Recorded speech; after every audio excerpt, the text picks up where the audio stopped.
সবাইকে আবার একবার স্বাগতম জানাই আমাদের আজকের ক্লাসে। তো আজকে আমরা প্যাডাগজির 30টা অতি গুরুত্বপূর্ণ প্রশ্ন খুব তাড়াতাড়ি সলভ করার চেষ্টা করব আপনাদেরকে সাথে নিয়ে। কারণ প্যাডাগজির কনসেপ্টগুলো যদি আমরা ক্লিয়ার না হয় স্যার, তো আমাদের এক্সামে মানে বিশেষ করে আমরা ক্ষতিগ্রস্ত হবো বলে আশা রাখছি। তো প্যাডাগজির প্রশ্নগুলো যদি ক্লিয়ার হয় তাহলে প্রত্যেকটা সাবজেক্ট কিন্তু আপনার কাজ আসবে। তো চলুন আমরা দেরি না করে আজকে সরাসরি আমরা ডাইরেক্ট প্রশ্নে চলে যাই। এখানে আপনারা সিডিপির প্রশ্নগুলো পাবেন, তাছাড়া প্রশ্নগুলো ল্যাঙ্গুয়েজ সেকশনেও আপনাদের আসবে, বিভিন্ন সাবজেক্ট প্যাডাগজিতে আপনাদের কাজ আসবে। তো দেরি না করে আমরা সরাসরি চলে যাব আজকের প্যাডাগজির প্রথম প্রশ্নে। Which one of the following statement is true about the rule of heredity and environment? তো হেরিডিটি অ্যান্ড এনভায়রনমেন্ট সম্বন্ধে নিচের কোন স্টেটমেন্টটা সত্য বলেছে? তো certain aspects of development are influenced more by heredity and others more by environment. উন্নয়নের কিছু দিক বংশগতি দ্বারা বেশি প্রভাবিত হয় এবং অন্যান্যরা পরিবেশ দ্বারা আরো বেশি প্রভাবিত হয়। কোয়েশ্চেন নাম্বার 1, একটি শিশুর শেখার এবং সম্পাদন করার ক্ষমতা সম্পূর্ণরূপে জিন দ্বারা নির্ধারিত হয়। A child ability to learn and perform is completely decided by genes. কিছু কিছু পয়েন্টগুলো আমরা মনে রাখবো। Good care and a nutrition diet can fight off any disorder of a child is born with. ভালো যত্ন এবং একটি পুষ্টিকর খাদ্য একটি শিশু নিয়ে জন্মগ্রহণ করে এমন যে কোনো ব্যাধি থেকে লড়াই করতে পারে। Environment plays a significant role only in the child language development. পরিবেশ শুধুমাত্র শিশুর ভাষা বিকাশে গুরুত্বপূর্ণ ভূমিকা পালন করে। এই ক্ষেত্রে কারেক্ট আনসার কি হবে আপনারা কমেন্ট বক্সে খুব তাড়াতাড়ি জানান। আমরা কি জানি? আমরা জানি যে ডেভেলপমেন্ট, আমরা কি জানি স্যার? যে আমরা জানি development equal to heredity into environment. যে বিকাশ হতে গেলে আমাদের হেরিডিটিও লাগবে এবং এনভায়রনমেন্টও লাগবে। শুধুমাত্র হেরিডিটি দ্বারা হবে না, তার মানে decided by the genes, only gene দ্বারা হবে না, আর অনলি এনভায়রনমেন্ট দ্বারা হবে না। অপশন নাম্বার 1 এ আমাদের কি বলেছে যে সার্টেন অ্যাসপেক্টস অফ ডেভেলপমেন্ট, বিকাশের কিছু কিছু অংশ সেটা ইনফ্লুয়েন্সড বাই দ্য হেরিডিটি দ্বারা হয় এবং বাকি অংশগুলো আমাদের এনভায়রনমেন্ট দ্বারা হয়। অর্থাৎ এখানে হেরিডিটি এবং এনভায়রনমেন্ট দুটাকে কিন্তু প্রাধান্য দেওয়া হচ্ছে। সুতরাং option number 1 is the right answer of this question. শুধুমাত্র হেরিডিটি দ্বারা হবে না আর শুধুমাত্র এনভায়রনমেন্ট দ্বারা হবে না, দুটাই কিন্তু আমাদের লাগবে। Which one of the following statement cannot be attributed to Piaget theory? আচ্ছা, নিচের বিবৃতিগুলির মধ্যে কোনটি পিয়াগেটের তত্ত্বের জন্য দায়ী করা হয় না? কোনটি পিয়াগেটের তত্ত্বের দ্বারা দায়ী করা হয় না? Development occurs in qualitative stage, গুণগত উন্নয়ন পর্যায়ে সংঘটিত হয়। Children construct and use knowledge about their world, শিশুরা তাদের জগৎ সম্পর্কে জ্ঞান তৈরি করে এবং ব্যবহার করে। Learning takes place through constant practice, ধ্রুবক অনুশীলনের মাধ্যমে শেখা হয়। শিশুরা তাদের পরিবেশের উপর কাজ করে। এখানে জিন পিয়াগেট কোন কথা বলেননি, তো জিন পিয়াগেট কিন্তু এখানে কনস্ট্যান্ট প্র্যাকটিস বা অনবরত প্র্যাকটিসের মাধ্যমে শিশুরা শিখে, এটা কিন্তু জিন পিয়াগেট বলেননি। তার মানে option number 3 is the right answer of this question. চলো, প্রত্যেকটা প্রশ্নের কারেক্ট আনসার আমি বলার আগে আপনারা বলবেন, যাতে করে আপনাদের কনফিডেন্স লেভেলটা হাই হয়। কারণ আপনাদের কনফিডেন্স বৃদ্ধির জন্য আমরা ক্লাস কন্টিনিউ করছি, সুতরাং আপনাদের কনফিডেন্সটা বৃদ্ধি করতে হবে। Which one of the following is not a limitation of the pre-operational throw? নিম্নলিখিত কোনটি প্রাক কার্যকর চিন্তার সীমাবদ্ধতা নয়? Not a limitation of the pre-operational thought. Tendency to concentrate, মনোনিবেশ করার প্রবণতা। Development of the symbolic thought, প্রতীকী চিন্তাধারার বিকাশ। ইগোসেন্ট্রিজম না ইররিভার্সিবিলিটি? কোনটা হবে কারেক্ট আনসার? অর্থাৎ প্রি অপারেশনাল স্টেজের নট কোনটি, লিমিটেশনের নট কোনটি, এটা আমাদের দেখতে হবে। প্রাক কার্যকর চিন্তার সীমাবদ্ধতা নয় কোনটি? কোয়েশ্চেন নাম্বার 3 যদি আমরা দেখি, এখানে সিম্বলিক থটটা কিন্তু আমাদের প্রি অপারেশনাল চিন্তার সীমাবদ্ধতা নয়। কনসেপ্টের ক্লাসে আপনারা ডিটেলস অবশ্যই জেনেছেন, তাই আমরা ডাইরেক্ট প্র্যাকটিস করছি। Play has a significant role in development of young children for the following reason except, অর্থাৎ নিচের কোনটি ছাড়া বা নিচের কোনটি ব্যতীত? এই ব্যতীত বা ছাড়া খুব গুরুত্বপূর্ণ, তার মানে নিচের কোনটা সত্য নয়। এক কথায় যদি বলি তাহলে আমাদের বলতে হবে নিচের কোনটা সত্য নয়। ঠিক আছে, নিম্নলিখিত কারণগুলির জন্য ছোট বাচ্চাদের বিকাশ খেলার একটি গুরুত্বপূর্ণ ভূমিকা রয়েছে। তো ছোট বাচ্চাদের যে বিকাশ ডেভেলপমেন্টের ক্ষেত্রে খেলায় একটা বিশেষ ভূমিকা পালন করে। তো এই খেলায় যে ভূমিকাটা পালন করে এখানে নিচের কোনটা সত্য নয়? কোয়েশ্চেন নাম্বার 4 যদি আমরা দেখি দে গেইন মাস্টারি ওভার দেয়ার বডি, তারা তাদের দেহের উপর কর্তৃত্ব লাভ করে বলতে পারি। স্টিমুলেটস দেয়ার সেন্সেস, তাদের ইন্দ্রিয়কে, যেহেতু আমরা সেন্স অর্গান নিয়ে আমাদের কাজ করি, যেহেতু তিনি সেন্সরি মোটরে বলেছেন পিয়াগেট, তো সেন্স থাকবে। এতে সময় ব্যয় করার একটি উপায়, ভাই শিশুরা যদি খেলাধুলা করে তো তার শুধু টাইম ওয়েস্ট হয়, এটা তো বলতে পারি না। টু স্পেন্ড টাইম, না, খেলাধুলার মাধ্যমে তাদের জ্ঞান হয়, তাদের বিকাশ হয়, তাদের শারীরিক বিকাশ হয়, বৌদ্ধিক বিকাশ হয়, মানসিক বিকাশ হয়, সব ধরনের হয়। এখানে শুধু যে আমাদের সময় নষ্ট হয় এটা আমরা বলতে পারি না। They acquire new skill and learn when to use them, কখন কি ব্যবহার করতে হয়, নতুন দক্ষতা অর্জন করে এবং কখন তাদের ব্যবহার করতে হয় তা তারা শিখতে পারে। তো এখানে কোনটা সঠিক নয়, অ্যাকসেপ্ট বলেছে, কোনটা সত্য নয়, তার মানে এখানে সময় নষ্ট করে এটা সত্য নয়। সুতরাং option number 3 is the right answer of this question. ঠিক আছে, পরবর্তী প্রশ্নের আনসার আপনারা আমাকে জানাবেন। আমি বলার আগে আপনারা অবশ্যই কারেক্ট আনসার বলার চেষ্টা করবেন। Which one of the following questions invites children to think critically, এখানে তার সমালোচনামূলকভাবে চিন্তা করার আমন্ত্রণ জানায়, অর্থাৎ নিচের কোন প্রশ্নটি তার ক্রিটিক্যাল থিঙ্কিং ডেভেলপমেন্টে সাহায্য করবে, বা ক্রিটিক্যাল থিঙ্কিং মূলক প্রশ্ন এখানে কোনটি, যে বাংলায় যদি বলি সমালোচনামূলক চিন্তার যে প্রশ্ন এখানে কোনটি। Do you know the answer to this, আপনি কি উত্তর জানেন? What is the right answer? Can you think a similar situation? What are the different ways in which we can solve this? বিভিন্ন উপায়ে আমরা সমাধান করতে পারি কি কি, আপনি কি একই রকম পরিস্থিতির কথা ভাবতে পারেন? তো এখানে ক্রিটিক্যাল থিঙ্কিং কি করবে, কোয়েশ্চেন নাম্বার 5 দেখুন। এক নম্বরে বলি ক্রিটিক্যাল থিঙ্কিং ডেভেলপমেন্ট যদি বলা হয় প্রশ্নের উত্তরটা যদি ইয়েস অথবা নো হয়, যেমন প্রশ্নের উত্তরটা যদি ইয়েস অথবা নো হয়, নাম্বার 1। নাম্বার 2, যদি ওয়ান ওয়ার্ড আনসার হয়, ওয়ান ওয়ার্ড আনসার মানে এক কথায় আনসার, বা আমরা এক কথায় যদি বলি তাহলে বলতে পারি very short answer, very short answer বা ওয়ান ওয়ার্ড আনসার যদি হয়, তো এইগুলা কিন্তু ক্রিটিক্যাল থিঙ্কিং ডেভেলপমেন্ট করে না। ক্রিটিক্যাল থিঙ্কিং মানে তুমি নিজে চিন্তা করে কিছুটা এক্সপ্লেন করবে, that is called critical thinking. তো যে প্রশ্নের উত্তর ইয়েস বা নো হবে এটা ক্রিটিক্যাল থিঙ্কিং হবে না। যে প্রশ্নের ওয়ান ওয়ার্ড হবে মানে একটা শব্দের উত্তর হবে, এটা ক্রিটিক্যাল থিঙ্কিং হবে না। অথবা ভেরি শর্ট যদি হয় তো এটাও কিন্তু আমাদের ক্রিটিক্যাল থিঙ্কিং হবে না। তো এখানে প্রশ্নগুলো দেখি, আর do you know the answer of this, আপনি কি প্রশ্নের উত্তরটা জানেন? যদি হ্যাঁ বলে তো হ্যাঁ, না বলে তো না, তার মানে এটা ক্রিটিক্যাল থিঙ্কিং নয়। What is the right answer, এই প্রশ্নের সঠিক উত্তর কি, প্রতি এক কথায় দিয়ে দিলেন, এটা হবে না। Can you think a similar situation, আপনি কি এরকম পরিস্থিতিতে ভাবতে পারেন? ইয়েস অথবা নো দিয়ে আনসার দেওয়া যায়, সুতরাং এটা হবে না। What are the different ways in which we can solve this, যে তুমি কিছু উপায় বর্ণনা করো যে উপায়গুলির মাধ্যমে আমরা এই সমস্যাটা সমাধান করতে পারি। এখানে কিন্তু একটা দীর্ঘ চিন্তা করে একটা উত্তর দেওয়ার ব্যাপার আছে। শুধুমাত্র ঝট করে হ্যাঁ বা না বা একটা শব্দ দুইটা শব্দে আমরা উত্তর এখানে দেবো না, আমাদের চিন্তা করে একটা ব্রিফ আইডিয়া দিতে হবে। তার মানে এটা হচ্ছে আমাদের এখানে কি ক্রিটিক্যাল থিঙ্কিং মূলক প্রশ্ন। আশা করি আপনারা বুঝতে পারছেন। চলো,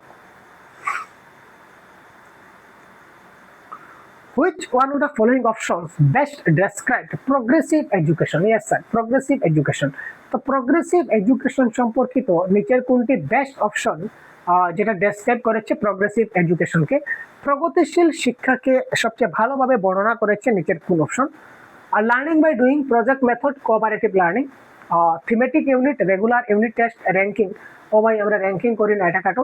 personalised learning, ability grouping and levelling, আমরা লেভেল করি না, এটাও কাটো। Project method, ability grouping and ranking, আমরা র্যাঙ্কিং করি না, তিনটা কাটা গেল। তো ultimately option number 1 learning by doing, project method এবং কোঅপারেটিভ লার্নিং এর মাধ্যমে আমরা প্রগ্রেসিভ এডুকেশনকে করতে পারি। তো প্রগ্রেসিভ এডুকেশন মানে যেখানে লার্নিং বাই ডুইং করে শেখানো হবে, যেখানে প্রজেক্ট মেথডে শেখানো হবে এবং যেখানে সহযোগিতামূলক শিক্ষণ হবে, অর্থাৎ যেখানে কোঅপারেটিভ লার্নিং হবে। তো কোয়েশ্চেন নাম্বার 6 এর correct answer option number 1। Option number 7 কি হবে কমেন্ট বক্সে জানাতো তাড়াতাড়ি। অপশন নাম্বার 7 খুব তাড়াতাড়ি বলুন। Which one of the following statement about progressive education explain education is life itself, প্রগতিশীল শিক্ষা সম্পর্কে নিম্নলিখিত বিবৃতিগুলির মধ্যে কোনটি ব্যাখ্যা করে যে শিক্ষা নিজেই একটা জীবন? শিক্ষা নিজেই একটা জীবন, এটা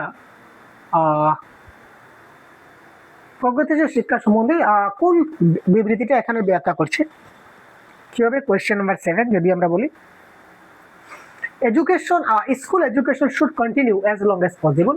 School are not required. Children can learn from their life experience.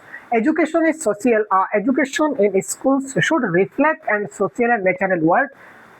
তারপর হচ্ছে লাইফ ইজ ট্রু এডুকেটর। এখানে বলেছে progressive education is life itself. শিক্ষা নিজেই একটা জীবন। তো শিক্ষা নিজেই যদি একটা জীবন হয়, তখন স্কুল জীবনে আমরা যে শিক্ষাটা পেয়েছি এটা রিফ্লেক্ট আমাদের সমাজ এবং ন্যাচারাল ওয়ার্ল্ডে সেটা আমরা রিফ্লেক্ট করতে পারি। বিদ্যালয়ের শিক্ষা সামাজিক এবং প্রাকৃতিক জগৎকে প্রতিফলিত করতে হবে। আমরা যা শিখেছি, আমরা বিদ্যালয় থেকে যা শিখেছি, এই শিক্ষণটা আমরা আমাদের সমাজে বা কোনো প্রাকৃতিক জগৎকে আমরা প্রতিফলিত করতে হবে। তখনই আমরা বুঝতে পারবো যে ইয়েস, আমাদের মধ্যে শিক্ষাটা হয়েছে। তারপর question number 8, which one of the following can be considered as a contribution of Kohlberg theory? আচ্ছা স্যার, এখানে কোহলবার্গ থিওরি থেকে একটা প্রশ্ন আসছে, which one of the following can be considered as a contribution of Kohlberg theory? নিচের কোনটি Kohlberg তত্ত্বের অবদান হিসেবে বিবেচনা করা যেতে পারে বা বিবেচনা করা যেতে পারে? কি হবে question number 8? His theory has supported an association between cognitive maturity and moral maturity. Theory elaborate testing procedure, এখানে আমরা কোনো টেস্টিং প্রসিজিওর বলে আমরা কোহলবার্গের থিওরিতে আমরা পাইনি। It establishes a clear relationship between moral reasoning and action. It believes that children are moral philosopher. এখানে অবদান হিসেবে বিবেচনা করা যেতে পারে। কোয়েশ্চেন নাম্বার 8 কি হবে? এটা কারেক্ট আনসার হবে। তিনি কগনিটিভ ম্যাচুরিটি অ্যান্ড মোরাল ম্যাচুরিটির মধ্যে তিনি এখানে কি করেছিলেন? একটা সম্পর্ক স্থাপন করেছিলেন, একটা রিলেশন বা একটা অ্যাসোসিয়েশন সাপোর্ট করেছিলেন। এটা তার তথ্যই আমরা দেখতে পাই। মোরাল রিজনিং এবং মোরাল ডাইলেমা যেটা আমরা পেয়েছিলাম, দুবিধা পেয়েছি, তারপর মোরাল রিজনিং পেয়েছি। তো কোহলবার্গের থিওরিতে আমরা ইন ডিটেলসে এক্সপ্লেন করে দিয়েছি। The যৌন proximal development is, প্রক্সিমাল ডেভেলপমেন্টের অঞ্চলটি বলতে কি বোঝায়? অর্থাৎ জেডপিডি যাকে বলা হয়, যৌন প্রক্সিমাল ডেভেলপমেন্ট বা জেডপিডি বলতে আমরা কি বুঝি? জেডপিডি ওয়ার্ডটা কার দেওয়া স্যার? আপনাদের সবার জানা আছে, এটা দেওয়া আছে আমাদের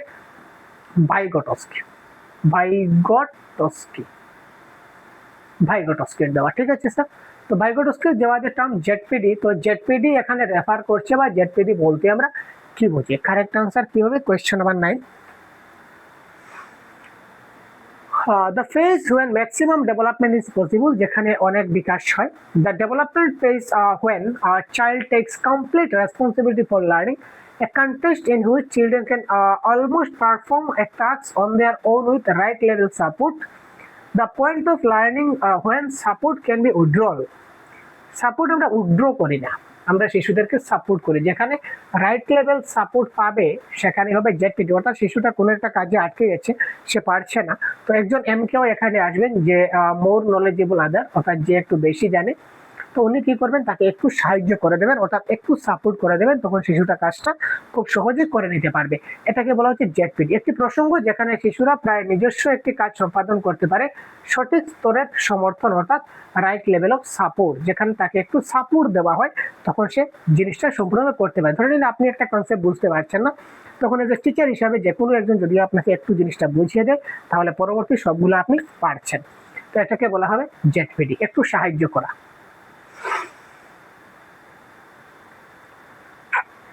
an androgynous personality মানে কি? androgynous ব্যক্তিত্ব মানে কি? androgynous refer to man with a feminine trait, has a balance of what are generally considered masculine and feminine traits, tends to be assertive and arrogant. কি হবে ভাই কারেক্ট আনসার? কোয়েশ্চেন নাম্বার 10, এটা একটা ব্যালেন্সের কথা বলে, অর্থাৎ ভারসাম্য। কোথায় হচ্ছে ভারসাম্য কথা রয়েছে, যেখানে সাধারণত পুরুষতান্ত্রিক এবং মেয়েলি বৈশিষ্ট্য হিসেবে বিবেচিত হয় এমন একটি ভারসাম্য আছে, এই কথাটা বলে অ্যান্ড্রোজেনিয়াস ব্যক্তিত্ব বা androgynous personality. Children acquire gender roles through all the following except, আবার দেখো ব্যতীত রয়েছে, এটা খুব গুরুত্বপূর্ণ, অর্থাৎ নিচের কোনটি নয়? নিম্নলিখিত সমস্ত কিছুর মাধ্যমে শিশুরা লিঙ্গকের ভূমিকা পালন করতে পারে। জেন্ডার রুলস করতে পারে, জেন্ডার রুলস। তো জেন্ডার রুলস এর ক্ষেত্রে নিচের কোনটা সত্য নয়, আমরা এটা বলতে পারি মিডিয়া, সোশ্যালাইজেশন, কালচার নাকি টিউটরিং, শিক্ষকতা। Question number 11,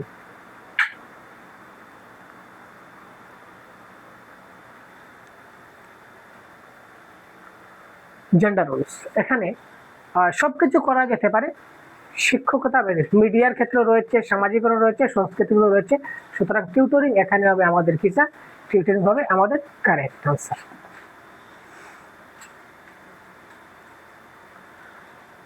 One of the critics of standardized test has been that প্রমিত পরীক্ষার সমালোচনাগুলোর মধ্যে একটি হলো যে যেহেতু স্ট্যান্ডার্ডাইজড টেস্ট শব্দটাই আসলে নেগেটিভ ওয়ার্ড, কিন্তু যেহেতু প্রশ্ন দিয়েছে সুতরাং আমাদের একটু দেখতে হবে।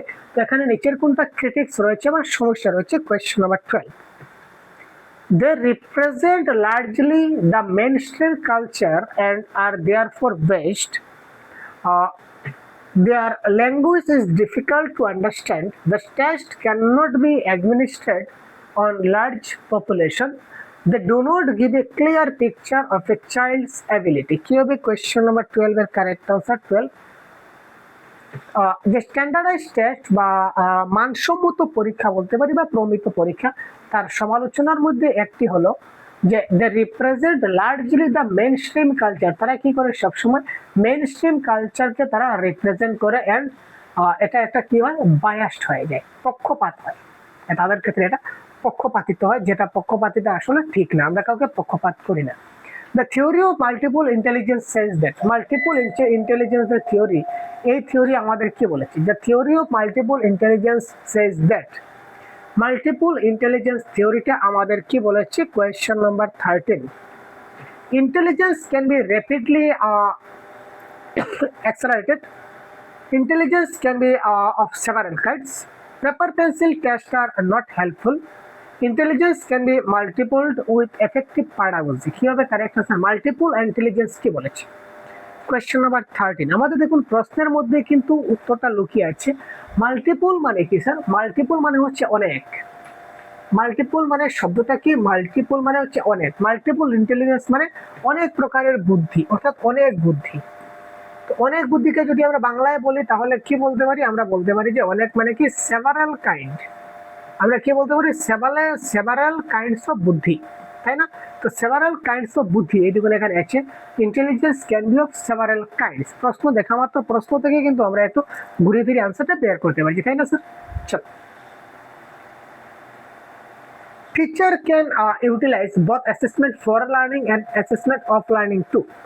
শিক্ষক শেখার জন্য মূল্যায়ন এবং শেখার মূল্যায়ন উভয়ই ব্যবহার করতে পারেন। এখানে আমরা formative assessment, assessment for learning মানে হচ্ছে formative assessment, assessment of learning মানে হচ্ছে সামেটিভ অ্যাসেসমেন্ট। এই দুই প্রকারের অ্যাসেসমেন্ট আমরা করতে পারি। কোন সময় করতে পারি, know children's progress and achievement level. Question number 14, ছাত্রদের অগ্রগতি এবং অর্জনের মাত্রা জানার জন্য। Know learning needs of child and select teaching strategies accordingly. সন্তানের শিক্ষার প্রয়োজনীয় জানুন এবং সেই অনুযায়ী শিক্ষণ কৌশল। তো শিক্ষণ কৌশল নির্বাচন করতে আমরা অ্যাসেসমেন্ট ফর লার্নিং করি, কিন্তু অ্যাসেসমেন্ট অফ লার্নিং করি না, সুতরাং এটা ক্যান্সেল। অ্যাসেসমেন্ট অফ লার্নিং এ সামেটিভ অ্যাসেসমেন্ট লওয়ার পর আর শিক্ষণ কৌশল পরিবর্তনের চান্স থাকে না, শিক্ষণ কৌশল পরিবর্তন করার চান্স থাকে একমাত্র ফরমেটিভ অ্যাসেসমেন্টে।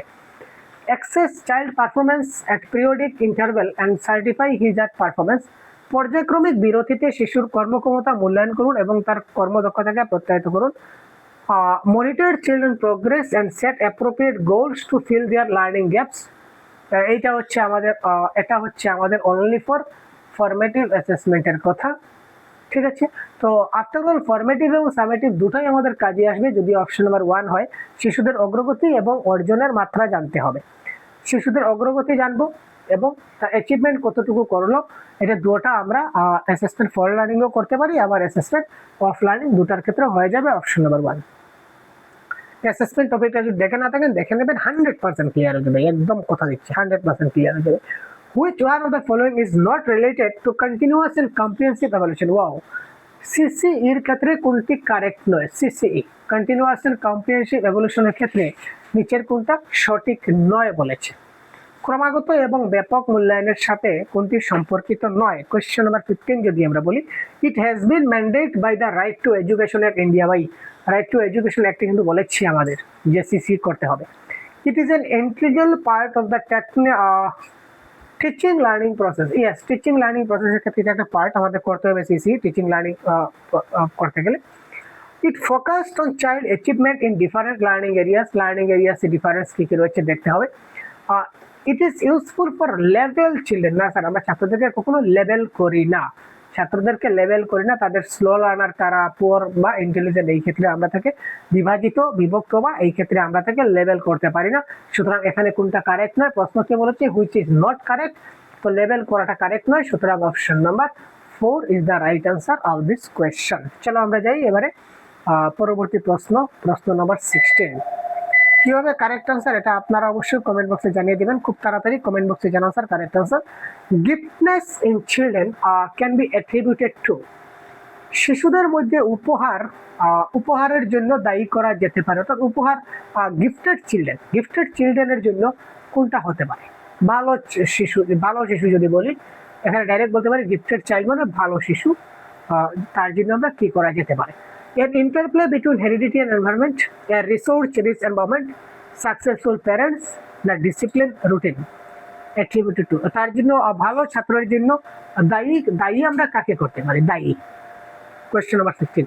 আগে বলেছিলাম ভালো ছাত্র মানে কি তার ডেভেলপমেন্ট ভালো হয়েছে, আর যেখানে ডেভেলপমেন্ট ভালো হয়েছে সেখানে হেরিডিটি অ্যান্ড এনভায়রনমেন্ট দুটাই কিন্তু খুব ভালো হয়েছে। হেরিডিটি ভালো হচ্ছে, এনভায়রনমেন্ট ভালো হচ্ছে, দুটোই ভালো হচ্ছে, যার কারণে তার ডেভেলপমেন্ট ভালো হয়েছে, এবং ডেভেলপমেন্ট ভালো হয়েছে গতিকে সে গিফটেড হয়েছে। তার মানে এর interplay between heredity and environment, option number 1 is the right answer of this question. চলো, children coming from socio-economically disadvantaged background need a classroom environment which। আর্থসামাজিকভাবে সুবিধা বঞ্চিত পটভূমি থেকে আগত শিশুদের একটি শ্রেণীকক্ষের পরিবেশ প্রয়োজন, যা কি করবে? চিলড্রেন কামিং ফ্রম সোসিও-ইকোনমিক্যালি যে সকল শিশুরা আর্থিক সামাজিকভাবে সুবিধা বঞ্চিত রয়েছে, যাদের সুবিধা বঞ্চিত রয়েছে আর্থিকভাবে বা সামাজিকভাবে, এই সুবিধা বঞ্চিত ছাত্রদের জন্য আমরা শ্রেণীকক্ষের পরিবেশের জন্য আমরা কি করতে পারি? টিচার্স দেম গুড বিহেভিয়ার, শিক্ষক তাদের সঙ্গে ভালো ব্যবহার করতে পারেন। Values and uses their cultural and linguistic knowledge. Discourage আমরা করি না, অর্থাৎ উৎসাহিত করা মানে ডিমোটিভেট করা, এটা আমরা করি না। আর ছাত্রদের আমরা ক্যাটাগরাইজ করি না। তো 3-4 তো আমাদের এমনিতেই কাটা গেল। টিচার দেম গুড বিহেভিয়ার, শিক্ষক ভালো আচরণ শেখাবেন, এটা তো শেখাতেই হবে ভালো আচরণ, নো ডাউট, কিন্তু তার থেকে ভালো আনসার আমাদের কি হবে? অপশন নাম্বার 2, মূল্যবোধ এবং তাদের সাংস্কৃতিক এবং তাদের ভাষাগত জ্ঞানকে আমরা ব্যবহার করব। ছাত্রের যেটা লিঙ্গুইস্টিক নলেজ আছে এবং তার যেটা কালচার আছে সেটাকে আমরা অ্যাডপ্ট করব এবং তার মাধ্যমে আমরা শেখাবো, তখন সে একটা মোটিভেটেড হবে, তার মধ্যে একটা জ্ঞান বৃদ্ধি পাবে, মূল্যবোধ বাড়বে। তো after all option number 2 is the right answer of this question. The intervention needed for creative and talented children in the classroom rests on। শ্রেণীকক্ষে সৃজনশীল এবং প্রতিভাবান শিশুদের জন্য প্রয়োজনীয় হস্তক্ষেপ কার উপর নির্ভর করে? সৃজনশীল এবং প্রতিভাবান শিশুদের জন্য যে প্রয়োজনীয় হস্তক্ষেপ রয়েছে সেটা কিসের উপর নির্ভর করে যদি আমরা বলি? Question number 18। Use of customized and stimulating instructional method by the teacher, giving extra time to them। আমরা তাদের সঙ্গে এক্সট্রা টাইম দেব না, সবার জন্য সমান সময় দিতে হবে, তাদের প্রতি স্নেহশীল হওয়া, বেশি স্নেহশীল হলো সমস্যা। Giving them the responsibility teacher other children, অন্যান্য ছাত্র থেকে তাদেরকে বেশি সম্মান দেওয়া না, এটা হবে না। তো কারেক্ট অ্যান্সার অপশন নাম্বার 1, তাদের যারা শিক্ষক তাদেরকে কাস্টমাইজ এবং উত্তেজক কিছু নির্দেশমূলক পদ্ধতি দিতে পারে, অর্থাৎ এক্সট্রা কিছু ইনস্ট্রাকশন তাদেরকে দিতে পারে, অ্যাডভান্সড যেটা বলা হয় আর কি। Which one of the following ways is not a suitable way to help hyper active children learn. এখানে বলেছে কোনটি নয়, no is not. Hyper active শিশুদের শিখতে সাহায্য করার জন্য নিম্নলিখিত উপায়গুলির মধ্যে কোনটি উপযুক্ত সঠিক উপায় নয়? হাইপার অ্যাক্টিভ শিশুদের জন্য তাদেরকে শিখতে সাহায্য করার জন্য নিচের কোন উপায়টি এটা সঠিক উপায় নয় বা উপযুক্ত উপায় নয়? কোয়েশ্চন নাম্বার 19 কি হবে আমরা দেখি।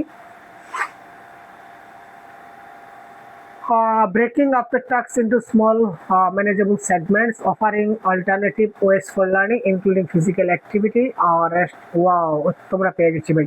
তাদেরকে তিরস্কার করা, আরে ভাই তাদেরকে তিরস্কার করা। আমরা কখনো ছাত্রদেরকে তিরস্কার করতে পারি না, যে অবস্থায় হোক না কেন ছাত্রদের আমরা কখনো তিরস্কার করতে পারি না। সুতরাং এখানে নিচের কোনটা নয়, কোনটি নট কারেক্ট, এখানে তিরস্কার আমরা করতে পারি না, তো তিরস্কার is the not correct of the right answer. চলো, patterns of divergent thinking identify children who are. ভিন্ন চিন্তাধারার নিদর্শনগুলি শিশুদের চিহ্নিত করে যারা হলো, অর্থাৎ কোন শিশুরা ডাইভার্জেন্ট থিঙ্কার, কোন ধরনের শিশুরা ডাইভার্জেন্ট থিঙ্কিং করে। তো ডাইভার্জেন্ট থিঙ্কিং এবং কনভার্জেন্ট থিঙ্কিং আপনাদের জানা আছে অবশ্যই। একদিকে হচ্ছে ডাইভার্জেন্ট, একদিকে হচ্ছে কনভার্জেন্ট। যদি আমরা একটু আলোচনা করি, তো ডাইভার্জেন্ট মানে হচ্ছে মেনি সলিউশন, অর্থাৎ যে কোনো একটা প্রশ্নের পর আপনার যদি অনেকগুলো সলিউশন আসে তখন, বা অনেকগুলো উপায়ে যদি আমরা তার সমাধান করতে পারি, এটা হচ্ছে ডাইভার্জেন্ট। আর যদি আমরা কনভার্জেন্ট মানে ওয়ান সলিউশন যদি আমরা করি তখন সেটা হবে কনভার্জেন্ট। কনভার্জেন্টে সবসময় কি থাকে স্যার, এটা ফিক্স আনসার থাকে, একটা নির্দিষ্ট থাকে, এখানে চিন্তাধারার কোনো সুযোগ নাই এবং এখানে ক্রিয়েটিভিটির একটা সুযোগ থাকে। সে সৃজনশীল করতে পারে, ক্রিয়েটিভ করতে পারে, অর্থাৎ সে নিজের ভাবনা মতো উত্তর দিতে পারে, একইভাবে না হলে অন্যভাবে দিতে পারে, কিন্তু এখানে তার ক্রিয়েটিভিটির কোনো চান্স নাই।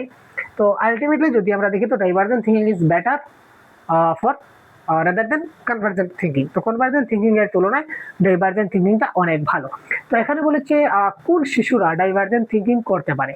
তো কোয়েশ্চন নাম্বার 20, যে সকল বাচ্চারা ক্রিয়েটিভ রয়েছে, সৃজনশীল বাচ্চারা সবসময় কি করে, ডাইভার্জেন্ট থিঙ্কিং এর চিন্তা করে। তো option number C is the right answer of this question. চলো, which one of the following does not describe the ways in which a teacher can model problem solving for children in the classroom? নিচের কোনটি একজন শিক্ষক শ্রেণীকক্ষে শিশুদের জন্য সমস্যার সমাধানের মডেল তৈরি করতে পারেন এমন উপায়গুলি বর্ণনা করে না? Which of the following does not describe the ways in which a teacher can model problem solving for children in the classroom? ক্লাসরুমে মডেল তৈরি বা সমস্যার সমাধানের জন্য কোনটা সঠিক নয় আমরা বলেছি। তো কোয়েশ্চন নাম্বার 21 কি হবে একটু দেখুন তো। 21 তাড়াতাড়ি জানান। Discuss your thought process about solving a particular problem. আমরা কি করতে পারি, শিশুদের সমস্যা সমাধানের জন্য বিভিন্ন সমস্যাজনিত চিন্তাধারা নিয়ে আমরা তাদের সঙ্গে আলোচনা করতে পারি। Be honest about making mistakes while solving something. যদি কোনো কিছু ভুল হয় তখন ভুল করার ব্যাপারে সবসময় একটু সচেতন থাকতে হবে, অনেস্ট থাকতে হবে। Use vocabulary like think, idea, style and different answer. মোটামুটি এটাও ঠিক আছে। Ask question with convergent answer. No sir, এই মাত্র বললাম যে কনভার্জেন্টটা সবসময় নেগেটিভ হয়, আমরা কিন্তু কখনো ছাত্রদের কনভার্জেন্ট উত্তর সহ প্রশ্ন জিজ্ঞাসা করব না, আমরা সবসময় তাদেরকে ডাইভার্জেন্ট ওয়েতে করব। তো এখানে বলেছে নিচের কোনটি নট কারেক্ট, তো আমরা কনভার্জেন্টে কখনো করব না। সুতরাং এই ক্ষেত্রে option number 4 is the right answer of this question. আশা করি আপনারা বুঝতে পারছেন। তারপর question number 22, which one of the following is an emotion. নিচের কোনটি একটি আবেগ। আবেগ মানে বুঝি তো ভাই, ইমোশন। ওয়াও ভাই, ভেরি স্যাড ভাই, চাকা খেয়ে গেল ভাই, ধোকা হয়ে গেল ভাই, আবেগ ভাই। মেমোরি, ফেয়ার, অ্যাটেনশন না স্টিমুলাস। নিচের কোনটি একটি আবেগের উদাহরণ যদি আমরা বলি, কোয়েশ্চন নাম্বার 22 যদি বলি তাহলে কি হতে পারে কারেক্ট আনসার একটু বলুন তো। এটা হচ্ছে অ্যাটেনশন বা মনোযোগ, এক প্রকারের এখানে আমাদের ইমোশন। যখন আবেগ নষ্ট হয়ে যায় তখন আমাদের মনোযোগ থাকে না। এখানে যদি আমার আবেগ ঠিকঠাক থাকে তখন আমি মনোযোগ দিয়ে ক্লাস করব, আর যদি আমার আবেগ ঠিকঠাক থাকে না তখন আমি মনোযোগ দিয়ে ক্লাস করব না, আমি ডিস্টার্ব ফিল করব। A 3-year-old child explained that milk is produced by a machine at the milk booth. Which one of the following offers the best explanation of the child understanding? কি বলেছে প্রশ্ন, বাংলায় একটু convert করি। একটি 3 বছর বয়সী শিশু ব্যাখ্যা করে যে দুধের বুথের একটা মেশিন দ্বারা দুধ উৎপাদিত হয়। একটা শিশুর মনে হচ্ছে যে কোনো একটা কোম্পানির একটা মেশিন দ্বারাই দুধ উৎপাদিত হয়। নিচের কোনটি শিশুর বুঝার সর্বোত্তম ব্যাখ্যা করে, তা শিশুরা তা কেন বুঝতে পারছে।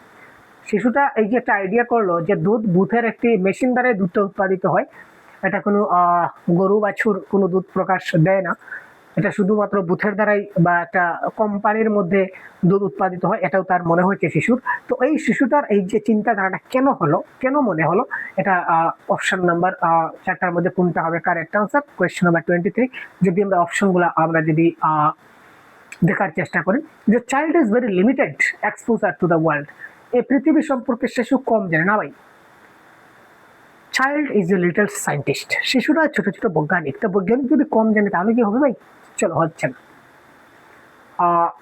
The child has never seen cows. শিশুরা কখনো গরু দেখেনি। গরু দেখে, কিন্তু গরু থেকে যে দুধ হয় এটা সে জানে না, তো এই ব্যাপারটা হচ্ছে, গরু দেখেনি সেটা তো সত্য না।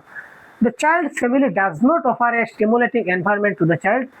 The child answer is based on his or experience of buying milk from the milk booth. একটা শিশু সবসময় দেখতে পেয়েছে যে তার মা কিংবা বাবা কিংবা যাই হোক পারিপার্শ্বিক, সে সবসময় দেখেছে যে তার পরিবারের কেউ তাকে সঙ্গে নিয়ে সবসময় এই মিল্ক বুথ থেকেই সবসময় সে কি করছে, মিল্ক কালেক্ট করছে। তার মানে ওই শিশুটার মনে আইডিয়া ধরে গেছে যে না, ওইখানে কিন্তু দুধের উৎপাদন হয় বা এখানে দুধ তৈরি হয়। আসলে দুধ তো এখানে তৈরি হয় না, ওইখানে অন্য জায়গা থেকে আসে এবং ওইখানে ট্রান্সফার হয়। তো এই যে গরু থেকে যে দুধ হয় এটা তার জানা নেই। তো এই জন্য সে তার নিজস্ব এক্সপিরিয়েন্স থেকে সে বলছে যে মিল্ক বুথ থেকে দুধ পাওয়া যায়। চলো,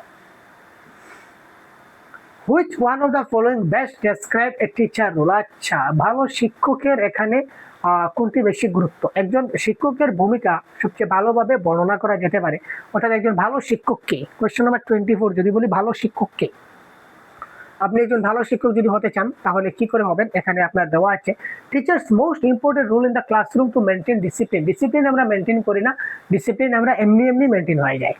ডিসিপ্লিনে অনুশাসন, এমনিতেই অনুশাসন চলে আসবে। শিশুদের ডিসিপ্লিন নিয়ে আমরা খেলাধুলা করবো না, কারণ হচ্ছে শিশুদের একটা বচপনা, শিশুদের বচপনা যদি চলে যায়, কঠোর যদি করে যায় ডিসিপ্লিনটা, তখন শিশুদের বচপনা চলে যাবে। বচপনা যখনই চলে গেলে শিশুরা বোরিং ফিল হবে, আপনার ক্লাসটা ইন্টারেক্টিভ হবে না।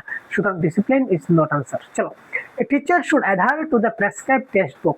পাঠ্যপুস্তকে যা আছে আমাকে তাই মানতে হবে, পাঠ্যপুস্তক ছাড়া আমি আর কিচ্ছুই মানবো না। ভাই, পাঠ্যপুস্তক ছাড়াও আমাদের কিন্তু অনেক কিছু জানতে হয়।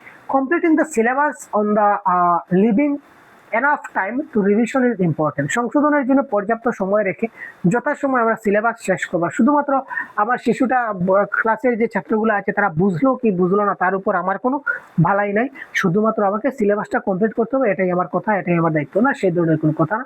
Creating a relaxed pace where children learn through dialogue and inquiry. Yes, একটি আরামদায়ক স্থান তৈরি করা, একটা কি বলবো, একটা এনভায়রনমেন্ট তৈরি করা, একটা ক্রিয়েটিভ এনভায়রনমেন্ট তৈরি করা, একটা সুস্থ সবল পরিবেশ তৈরি করা যেখানে শিশুরা সংলাপ এবং অনুসন্ধানের মাধ্যমে শিখতে পারে। Teacher role as a teachers act as a facilitator. এটা মনে রাখবেন, teachers act as a facilitator. শিক্ষক একজন ফেসিলিটেটর হিসেবে কাজ করবেন বা সাহায্য প্রদান হিসাবে তিনি কাজ করবেন। সুতরাং একটা শিক্ষককে একটা আরামদায়ক স্থান তৈরি করে দিতে হবে, একটা মজাদার প্ল্যাটফর্ম তৈরি করতে দিতে হবে, এই ধরনের একটা এনভায়রনমেন্ট তৈরি করে দিতে হবে যেখানে শিশুরা সংলাপ করতে পারে এবং অনুসন্ধানের মাধ্যমে তারা শিখতে পারে। সুতরাং option number 4 is the right answer of this question. চলো, which one of the following classroom encourage rich learning. নিম্নলিখিত ক্লাসরুমগুলির মধ্যে কোনটি সমৃদ্ধ শিক্ষাকে উৎসাহিত? এখানে বিভিন্ন ধরনের ক্লাসরুমের কথা বলা হয়েছে, তো এখানে কোন ধরনের ক্লাসরুমটা বেস্ট? বিভিন্ন ধরনের শ্রেণীকক্ষের কথা বলা হয়েছে, তো এখানে কোন ধরনের ক্লাসরুমটা বেস্ট এটা আমরা বলতে পারি। কোয়েশ্চেন নাম্বার 25 দেখি তো স্যার অপশনগুলো। A classroom with a variety of material displayed in the class beyond the reach of children so that the materials last longer. শিশুদের নাগালের বাইরে ক্লাসে বিভিন্ন ধরনের উপাদান সহ শ্রেণীকক্ষে যাতে উপাদানটি দীর্ঘস্থায়ী হয়, শিশুরা এমন কিছু বস্তু রাখা আছে যেগুলা অনেক উপরে উপরে রাখা আছে, যেগুলা শিশুরা হাত দিয়ে নাগাল পাচ্ছে না বা ধরতে পারছে না, ছুতে পারছে না, যাতে করে শিশুরা নষ্ট করতে পারে না। ওইটা ক্লাসরুমটা হচ্ছে বেস্ট ক্লাসরুম। এটা অ্যাকর্ডিং টু অপশন নাম্বার 1 বলেছে, আমি বলিনি। 2 কি বলেছে দেখি, a classroom with open activity corner and a variety of children literature and open shelves accessible any time of the day. তো একটা খোলা একটা কর্নারে কিছু খেলার সামগ্রী ছিল, বিভিন্ন অ্যাক্টিভিটি ছিল, বিভিন্ন লিটারেচার সাহিত্য ছিল, একটা খোলামেলা জায়গায় ছিল, শিশুরা যখন ইচ্ছা তখন গিয়ে জিনিসটা ধরতে পারে, আনতে পারে, এই জিনিসটা নিয়ে খেলাধুলা করতে পারে। অপশন নাম্বার 2 বলেছে এটা হচ্ছে ভালো ক্লাসরুম। Classroom with neatly organised material in cupboard brought out once a week for a free play. আলমারিতে সুশৃঙ্খলভাবে সংগঠিত উপাদান সহ শ্রেণীকক্ষে বিনামূল্যে খেলার জন্য এক সপ্তাহে একবার আনা হয়। খেলার সামগ্রী, বাকি 6 দিন আনা হয় না। পাঠ্যপুস্তক সামগ্রী দ্বারা চালিত কাঠামোগত পরিকল্পিত শেখার সাথে শ্রেণীকক্ষ, এখানে কারেক্ট আনসার হবে অপশন নাম্বার 2। ক্লাসরুম যেখানে একটা ওপেন অ্যাক্টিভিটি কর্নার থাকবে, ওপেন অ্যাক্টিভিটি কর্নার মানে শিশুরা যেন সব সময় ওই জায়গাতে তারা খেলতে পারে, বুঝতে পারে। And variety of children literature থাকবে, এন্ড ওপেন সেলফস থাকবে, অর্থাৎ শিশুরা জিনিসটা সে টাচ করবে, ধরবে, ভাই টাচ করবে, ধরবে, তখনই তো তার কি বলবো ওই যে হ্যান্ডস অন এক্সপিরিয়েন্স, যেখানে আমরা বলতে পারি হ্যান্ডস অন এক্সপিরিয়েন্স, কাজ করে শেখা, লার্নিং বাই ডুইং। সে যদি ধরেই না, সে যদি জিনিসটা টাচই করে না, তাহলে সে জিনিসটা শিখবে কি? তাকে লার্নিং বাই ডুইং কি করে হবে, হ্যান্ডস অন এক্সপিরিয়েন্স কি করে হবে? তো এই জন্য option number 2 is the right answer. চলো 26, which one of the following best describe the role of textbook in the classroom? আচ্ছা, শ্রেণীকক্ষে পাঠ্যপুস্তকের ভূমিকাটা কি? নিচের কোনটি শ্রেণীকক্ষে পাঠ্যপুস্তকের ভূমিকাকে বর্ণনা করে? which one of the following best describe the role of textbook in the classroom? নিচের কোনটি শ্রেণীকক্ষে পাঠ্যপুস্তকের ভূমিকাকে সবচেয়ে ভালোভাবে ব্যাখ্যা করা হয়েছে? Question number 26, they are one of the resource and reference materials available in the class. 26, আচ্ছা, এটি ক্লাসে উপলব্ধ সম্পদ বা রেফারেন্স উপকরণ হিসেবে ব্যবহার করতে পারি। আর তারা একটি রাষ্ট্র বা জাতি জুড়ে শেখার সমতা বজায় রাখে। তারা শিক্ষক পিতামাতাকে অধ্যয়নের কোর্স হিসাবে দিক নির্দেশন করে। বাবারে, এখানে টিচার্স এবং প্যারেন্টের কোর্স বলেছি বাবা, এটা হবে না বাবা, এখানে টিচার এবং প্যারেন্ট কোর্স তো হচ্ছে না sir. They inform the most essential learning resources in the resource standard classroom. না স্যার, এখানে এত সব স্ট্যান্ডার্ড ব্যান্ডার্ড হবে না স্যার। তো তারপর যদি আমরা দেখি তাহলে কি হতে পারে স্যার? তো সবসময় ক্লাসরুমের যে জিনিসগুলো থাকবে, ক্লাসরুমে শিশু থাকুক, শিশুর ভাষা থাকুক, বা একটা টেক্সটবুক থাকুক, বা যে কোনো উপকরণ থাকুক, এটাকে আমরা একটা ক্লাসরুমের সম্পদ হিসাবে দেখবো এবং একটা রেফারেন্স উপকরণ অর্থাৎ টিএলএম হিসাবে আমরা ব্যবহার করবো। যে টিচিং লার্নিং ম্যাটেরিয়ালস হিসাবে আমরা রেফারেন্স ম্যাটেরিয়াল হিসাবে আমরা ব্যবহার করবো। সুতরাং option number 1 is the right answer of this question. The national curriculum framework 2005 derives its understanding from। National curriculum of framework 2005 এর বোধগম্যতা এখান থেকে পাওয়া যায়। তো এখান থেকে কি পাওয়া যায় স্যার? ন্যাশনাল কারিকুলাম ফ্রেমওয়ার্ক 2005 আমাদের কি বলেছে? হিউম্যানিজম, বিহেভিয়ারিজম, কনস্ট্রাকটিভিজম না কগনিটিভ থিওরিজ? কোনটা হবে কারেক্ট আনসার? 27। আপনারা বলুন তো কি হতে পারে? তো এনসিএফ এ আমরা কনস্ট্রাকটিভিজমের কথা পেয়েছিলাম, কনস্ট্রাকটিভিজমের কথা পেয়েছি, সুতরাং কনস্ট্রাকটিভিজম হবে correct answer. The children in a class can be considered two B motivated if. একটি ক্লাসে শিশুদের অনুপ্রাণিত বলে মনে করা যেতে পারে যদি। একটি ক্লাসে শিশুদের আমরা অনুপ্রাণিত বলে মনে করতে পারি যদি কি হয়? They came to school neatly dresses in uniform. শিশুরা খুব ভালো ইউনিফর্ম পরে পরীক্ষায় ক্লাসে এসেছে, তখন আমরা খুব ভালো বলতে পারি। They maintain discipline in the class. না, ডিসিপ্লিন দেখলেই কাজ। অল আর রেগুলার ইন অ্যাটেন্ডেন্সে রেগুলার হলেই চলবে না। They ask questions seeking clarification from the teacher. Very good, very good. Clarification করতে হবে স্যার, ক্লারিফিকেশন করতে হবে। They are questions seeking clarification from the teacher। অর্থাৎ যেখানে আমার সমস্যা হচ্ছে, এজ এ স্টুডেন্ট, আমি এজ এ স্টুডেন্ট যেখানে আমার সমস্যা হচ্ছে, এখানে আমার স্যারকে জিজ্ঞেস করতে হবে যে স্যার ওইখানে আমার একটা সমস্যা হচ্ছে, এটা কি করে সলভ করতে পারি? তখন স্যার আমাকে বলে দেবেন যে সমস্যা কি। সুতরাং একজন ভালো ছাত্রের লক্ষ্য হচ্ছে যে সবসময় যেখানে সমস্যা থাকবে সেটা ক্লারিফিকেশনের জন্য টিচারকে প্রশ্ন করবে। এটা হচ্ছে ভালো ছাত্রের লক্ষণ। এবং এখানে বলেছে ক্লাসে শিশুদের এইভাবেই অনুপ্রাণিত করা যেতে পারে যদি তারা প্রশ্ন করে। প্রশ্ন করলেই তারা ভালো জিনিসটা শিখতে পারবে বা বুঝতে পারবে। তো অপশন নম্বর প্রশ্ন করা is the right answer 4। Which one of the following is the most suitable to improve children's learning? শিশুদের লার্নিংটাকে যদি আমরা ইমপ্রুভ করতে চাই, তো এখানে কোনটা ভেরি ভেরি সুইট করবে? শিশুদের শিক্ষণের উন্নতির জন্য সবচেয়ে উপযুক্ত কোনটি হবে? Regular assessment test should be conducted. সবসময় অ্যাসেসমেন্ট করতে হবে না স্যার, আমরা সবসময় অ্যাসেসমেন্ট করবো না। Teacher should explain the content using different example of illustration. শিক্ষককে বিভিন্ন উদাহরণ এবং দৃষ্টান্ত ব্যবহার করে বিষয়বস্তু ব্যাখ্যা করতে পারেন। আচ্ছা, এটা আপাতত থাক। All types of learning material should be there in the class. সব ধরনের শিক্ষার উপাদান থাকতে হবে। ভাই কোনো একজন ব্যক্তি সে সব কিছু জানতে পারে না, আমারও ওখানে অনেক কিছু শেখার বাকি আছে, ঠিক আছে না? প্রত্যেক ব্যক্তিরই কিন্তু অনেক কিছু শেখার বাকি আছে, কেউ কিন্তু 100% নয়। তো 100% ম্যাটেরিয়ালসও কিন্তু নয়, সব ম্যাটেরিয়ালসও আমি ক্লাসে উপলব্ধ করবো বা শ্রেণী করে রাখবো, এটা সম্ভব নয়। কত বস্তু, কত সামগ্রী, কত কিছু আছে, সব আমি ক্লাসরুমে কি করে রাখবো? এটা cancel. Teacher should facilitate. Yes, টিচার্সের ভূমিকা কি স্যার? এই যে ফ্যাসিলিটেটর, আমি আগে যে বলেছিলাম। তো teacher should facilitate children to interact with each other on real life situation. ও ভাই, এর থেকে ভালো আনসার কি হবে? শিক্ষকের ভূমিকায় যে ফ্যাসিলিটেটর, এবং তিনি ইন্টারেক্ট করবেন প্রত্যেকের সঙ্গে, রিয়েল লাইফ সিচুয়েশনের সঙ্গে কানেক্ট করবেন, এর থেকে ভালো আনসার আর জীবনে কোথাও হতে পারে না।